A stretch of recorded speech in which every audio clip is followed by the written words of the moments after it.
Lorsque j'ai démarré l'aventure Quali Social il y a maintenant près de 16 ans, je l'ai fait avec la croyance forte qu'en prenant soin de l'humain, on aiderait les organisations à faire face aux défis auxquels elles étaient confrontées.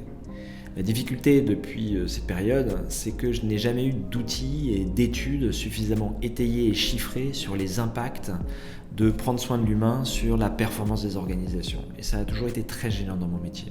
Aujourd'hui, je suis très heureux de prendre la parole pour vous parler d'un sujet qui me tenait à cœur.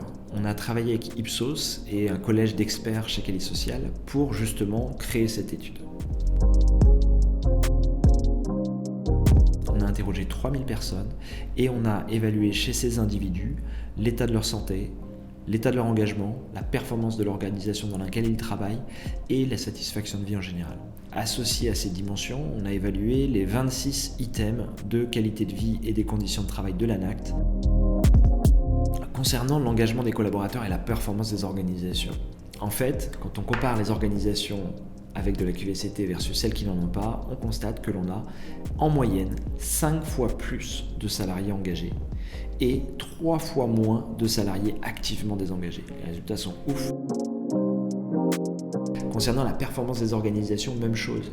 On s'aperçoit qu'on a plus 70% d'organisations performantes dans celles qui mettent de la QVCT versus celles qui n'en mettent pas.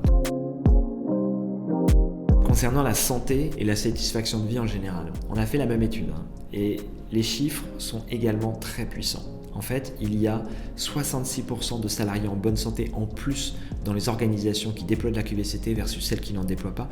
Et surtout, c'est quand on regarde celles qui n'en déploient pas, on a 2 fois plus de salariés en mauvaise santé. C'est énorme. Donc déployer de la QVCT, ça a un impact direct sur la santé des personnes.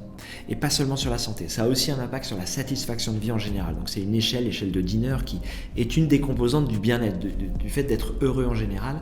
Et bien en fait, on s'aperçoit que les chiffres sont également très bons parce que dans les organisations dans lesquelles on a de la QVCT, on a 73% de salariés heureux en plus que dans les organisations dans lesquelles il n'y en a pas. Donc si comme moi vous êtes enthousiasmé par ces chiffres, n'hésitez pas à demander, à recevoir le détail des chiffres directement à nos équipes pour pouvoir creuser et identifier quels sont les facteurs sur lesquels jouer particulièrement et définir votre propre politique d'amélioration de la qualité de vie et des conditions de travail. Sur ce, je vous souhaite une très bonne journée et je vous dis à très bientôt. N'oubliez pas, l'humain est le futur, prenons-en soin. Ciao.